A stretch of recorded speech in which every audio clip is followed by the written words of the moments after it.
ಓಂ ಶಾಂತಿ.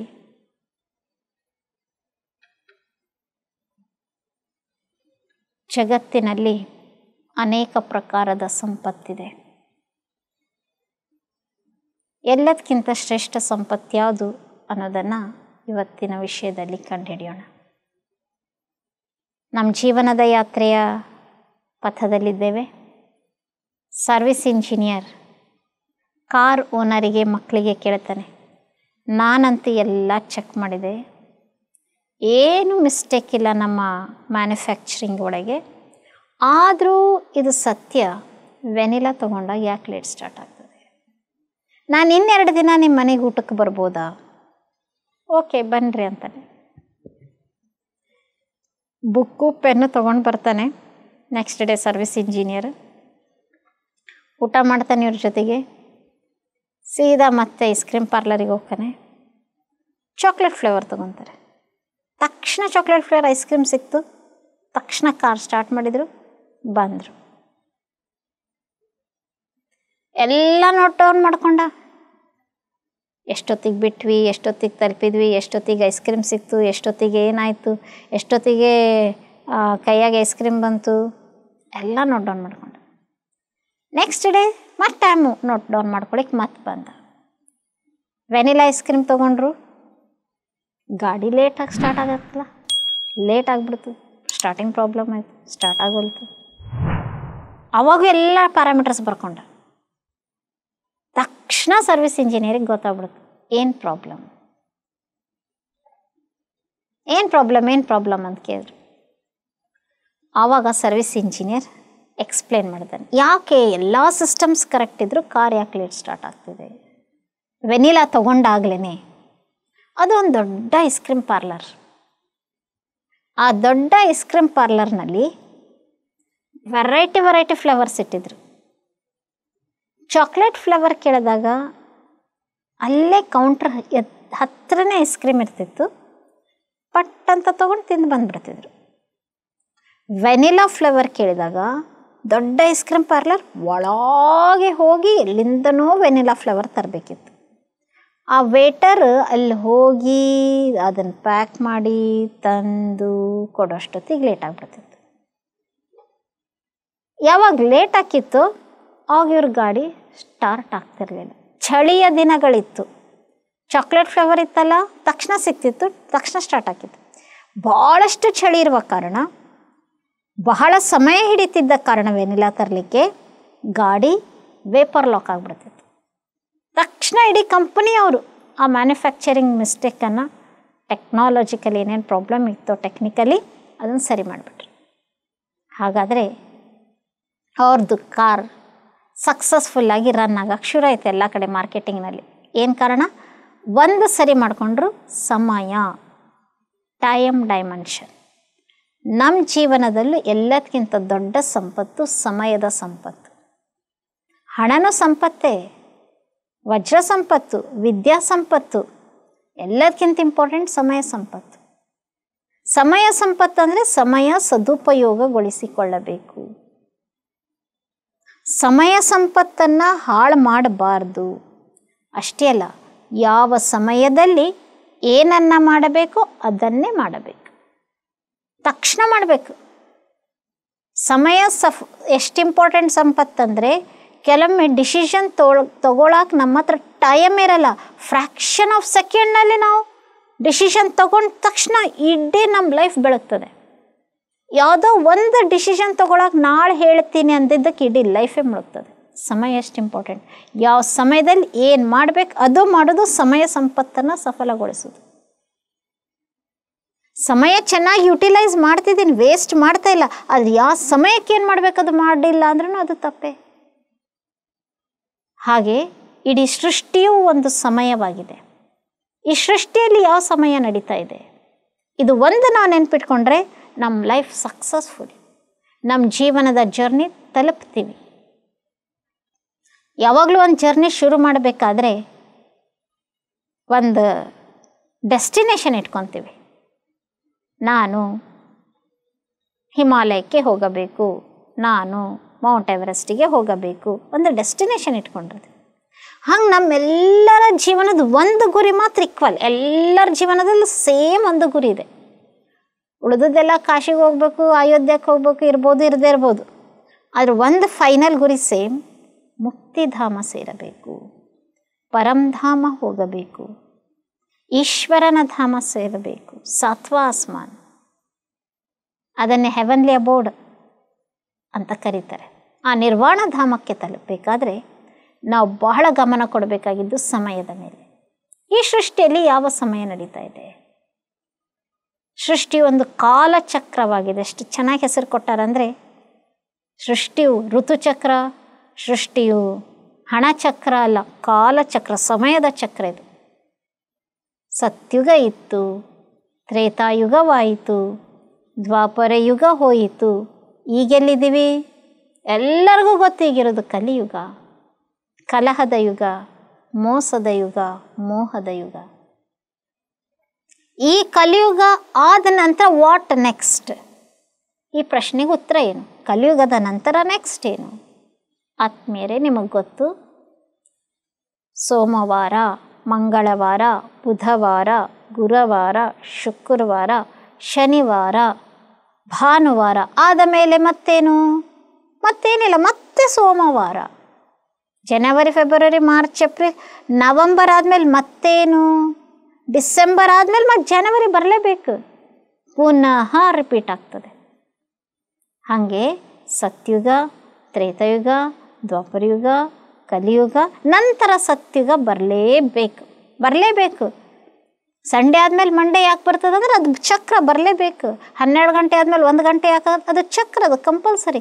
ಹಾಗೆ ಕಲಿಯುಗ ಆದಮೇಲೆ ಸತ್ಯುಗ ಬರಲೇಬೇಕು.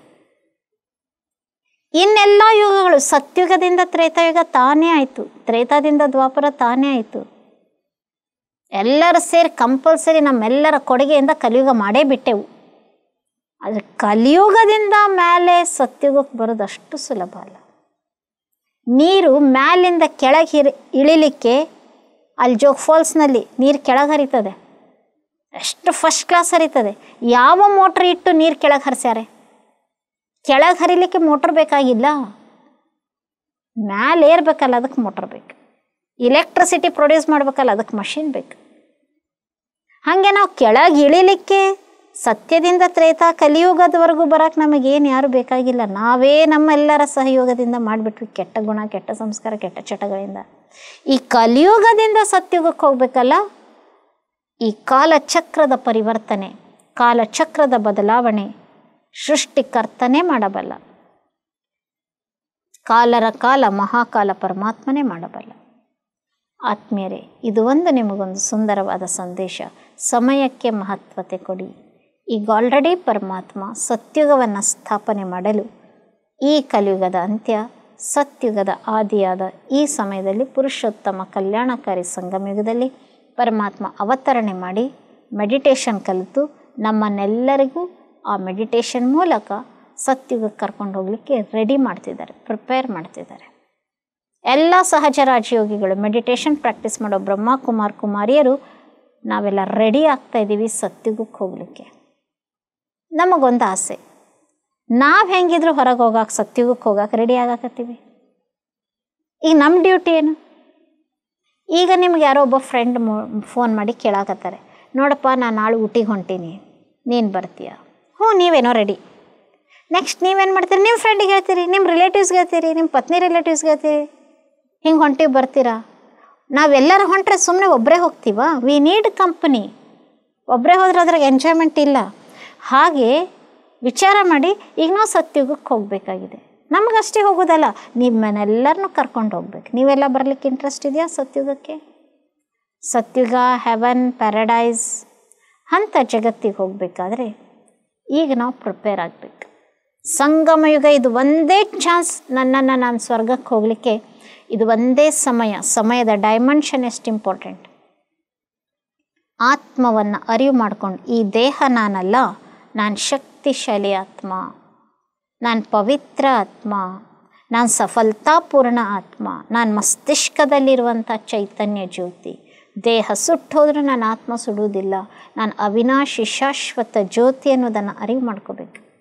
ಈ ಸಂಗಮ ಯುಗದ ಸ್ಪೆಷಾಲಿಟಿ ಏನಂದರೆ 5000 ವರ್ಷಕ್ಕೆ ಬೇಕಾಗುವ ಇಡೀ ಕಲ್ಪದಾದ್ಯಂತ ಬೇಕಾಗಿರೋ ಭಾಗ್ಯವನ್ನು ತುಂಬಿಕೊಳ್ಳುವ ಸಮಯ ಇದುವೇ ಆಗಿದೆ.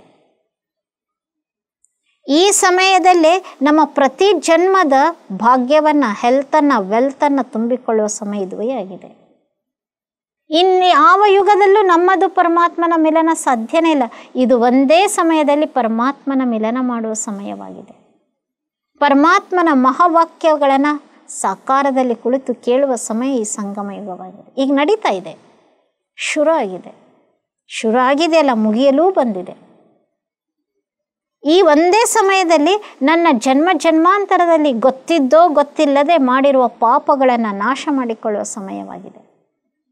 ಇದು ಒಂದೇ ಸಮಯದಲ್ಲಿ ನಾನು ಆತ್ಮ ಈ ದೇಹದ ರಾಜ ಎಂದು ತಿಳಿದು ಇಡೀ ಜಗತ್ತನ್ನೇ ಆಳುವ ಶಕ್ತಿಯನ್ನು ಪಡೆದುಕೊಳ್ಳುವ ಸಮಯ, ನನ್ನನ್ನು ನಾನು ದೇವತೆ ಮಾಡಿಕೊಳ್ಳುವ ಸಮಯ ಇದು ಒಂದೇ.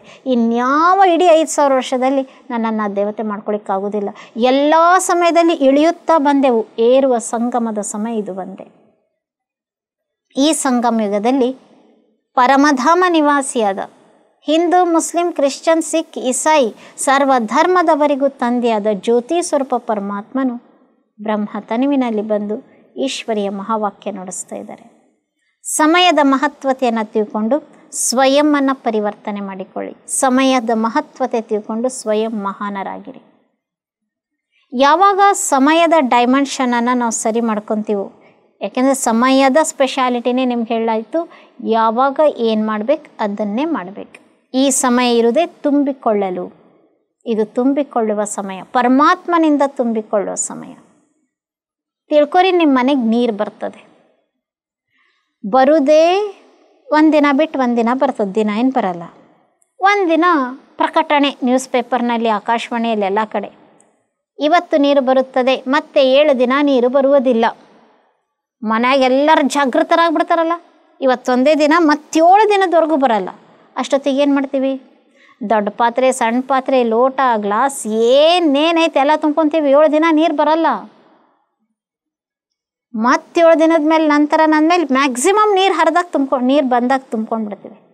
ಹಾಗೆ ಶಕ್ತಿಯನ್ನು ತುಂಬಿಕೊಳ್ಳುವ ಯುಗ, ಭಾಗ್ಯವನ್ನು ತುಂಬಿಕೊಳ್ಳುವ ಯುಗ, ಸಂತುಷ್ಟತೆಯನ್ನು ತುಂಬಿಕೊಳ್ಳುವ ಯುಗ, ಪುಣ್ಯವನ್ನು ತುಂಬಿಕೊಳ್ಳುವ ಯುಗ, ಸತ್ಯುಗದ ದೇವತೆಗಳಾಗುವಂಥ ಪಾತ್ರವನ್ನು ತುಂಬಿಕೊಳ್ಳುವ ಯುಗ, ಪರಮಾತ್ಮನ ಸಮೀಪದಲ್ಲಿ ಇರುವ ಸ್ನೇಹದ ಈಶ್ವರಿಯ ಸ್ನೇಹವನ್ನು ತುಂಬಿಕೊಳ್ಳುವ ಯುಗ, ಈಶ್ವರಿಯ ಪಾಲನೆಯನ್ನು ಅನುಭವ ಮಾಡುವ ಯುಗದಲ್ಲಿ ಒಂದು ಕ್ಷಣನ ಬಿಡದೆ ಈ ಸವಿಯನ್ನು, ಈ ಜೇನನ್ನು ನಾವು ಅನುಭವಿಸ್ಬೇಕು.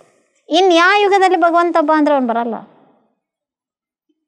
ಸಕಾರದಲ್ಲಿ ಪ್ರಾಕ್ಟಿಕಲ್ಲಾಗಿ ಸದಾ ಜೊತೆಗಿರಲು, ಸದಾ ನನ್ನ ಚಿಂತೆಯನ್ನು ದೂರ ಮಾಡಿ ತನ್ನ ರಕ್ಷಣೆಯ ಛತ್ರ ಛಾಯೆಯನ್ನು ಕೊಡಲು ಭಗವಂತ ಈ ಜಗತ್ತಿಗೆ ಬಂದಿದ್ದಾರೆ. ನನಗೋಸ್ಕರ ಬಂದಿದ್ದಾರೆ. ಇದನ್ನು ತಿಳ್ಕೊಳ್ಳಿ, ಭಗವಂತ ನನಗೋಸ್ಕರ ಬಂದರೆ. ಯಾಕೆ ಬಂದರೆ? ನನ್ನ ಭಾಗ್ಯ ಬೆಳಗಿಸ್ಲಿಕ್ಕೆ, ನಾನು ಅವನಿಗೆ ಬೇಕು ಸತ್ಯುಗ ಕಟ್ಟಲಿಕ್ಕೆ. ಅದಕ್ಕೋಸ್ಕರ ನಮ್ಮ ತನು ಮನ ಧನದಿಂದ ಸಂಪೂರ್ಣ ಈಶ್ವರನಿಗೆ ಸಹಯೋಗಿಯಾಗಿ ಅವನ ಮಾತಿನ ತಕ್ಕಂತೆ ನಡೆದು ಈ ಸಂಗಮಯುಗದ ಪೂರ್ಣ ಸದುಪಯೋಗವನ್ನು ಪಡಿಸ್ಕೊಂಡಾಗ ನಮ್ಮ ಇನ್ನುಳಿದ ಎಲ್ಲ ಸಿಸ್ಟಮ್ಸು ಸರಿಯಾಗ್ತದೆ. ಸಫಲತೆಗಾಗಿ ಮನೋದಿಶೆಗಳು ನಿಮ್ಮ ಪ್ರತಿ ಸ್ಟೆಪ್ನಲ್ಲೂ ಹೇಳಿತು. ಆಕ್ಸಲೇಟರ್ ಅಂದ್ರೇನು, ಬ್ರೇಕ್ ಅಂದ್ರೇನು, ಎಲೆಕ್ಟ್ರಿಕಲ್ ಸಿಸ್ಟಮ್ ಅಂದ್ರೇನು, ಸಸ್ಪೆನ್ಷನ್ ಅಂದ್ರೇನು, ಲೈಫಿಗೆಲ್ಲನೂ ಹೋಲಿಸಿ ಹೇಳಾಯಿತು. ಆದರೆ ಅವೆಲ್ಲ ಸರಿ ಇರಬೇಕಾದ್ರೆ ಸಮಯದ ಮಹತ್ವತೆ ತಿಳ್ಕೊಂಡು ಮೆಡಿಟೇಷನ್ ಕಲಿಬೇಕು. ನಮ್ಮ ವಿಷನ್ ಕ್ಲಿಯರ್ ಇರಬೇಕಾದ್ರೆ, ನಮ್ಮ ಬುದ್ಧಿ ಸರಿ ಇರಬೇಕಾದ್ರೆ, ನಮ್ಮ ಸಾಕ್ಷಿ ಸ್ಥಿತಿ ಕಲಿಬೇಕಾದ್ರೆ, ಇವತ್ತೇನು ನಿಮಗೆ ಮನೋದಶೆಗಳನ್ನು ಹೇಳಾಯಿತು ಪ್ರತಿ ಪಾರ್ಟ್ನಲ್ಲಿಯೂ, ಅವು ಎಲ್ಲವನ್ನು ನಾವು ಜಗತ್ತಿನಲ್ಲಿ ಎಲ್ಲಿಂದನೂ ಡೌನ್ಲೋಡ್ ಮಾಡೋಕ್ಕಾಗಲ್ಲ. ಇದು ಒಂದು ತುಂಬಿಕೊಳ್ಳುವ ಸಮಯದಲ್ಲಿ ನಾವು ಈ ಸಮಯದ ಮಹತ್ವತೆಯನ್ನು ಅರ್ಥ ಮಾಡಿಕೊಳ್ಳೋದು ಏನಾದರೂ ನಾವು ಆಮಿಷಗಳಿಗೆ ವಶ ಆಗಿ ಕಲಿಯುಗದ ಕಡೆಗೆ ಹೋಗಿಬಿಟ್ವಿ ಅಂದರೆ ಇನ್ನು ನಾವು ತುಂಬಿಕೊಂಡಿರುವ ಒಂಚೂರು ಬ್ಯಾಲೆನ್ಸ್ ಇರ್ತದೆ, ಸ್ವಲ್ಪ ಪುಣ್ಯ ಇರ್ತದೆ, ಅದೂ ನಾಶ ಆಗಿಬಿಡ್ತದೆ. ಸಮಯದ ಮಹತ್ವತೆ ತಿಳಿದುಕೊಳ್ಳಿ. ಲೌಕಿಕದಲ್ಲೂ ಈಗಿನ ಕಾಲದಲ್ಲಿ ಯಾರೂ ಸಹ ಮನೆಗೆ ಹೋಗಿ ಕಳ್ಳತನ ಮಾಡಲ್ಲ, ಎಲ್ಲರೂ ಸೈಬರ್ ಕ್ರೈಮ್ಸ್ ಮಾಡ್ತಾರೆ. ಒಂದು OTP ನಂಬರ್ ಹೇಳಿದರೆ ಸಾಕು, ನಿಮ್ಮ ಬ್ಯಾಂಕ್ ಬ್ಯಾಲೆನ್ಸ್ 0.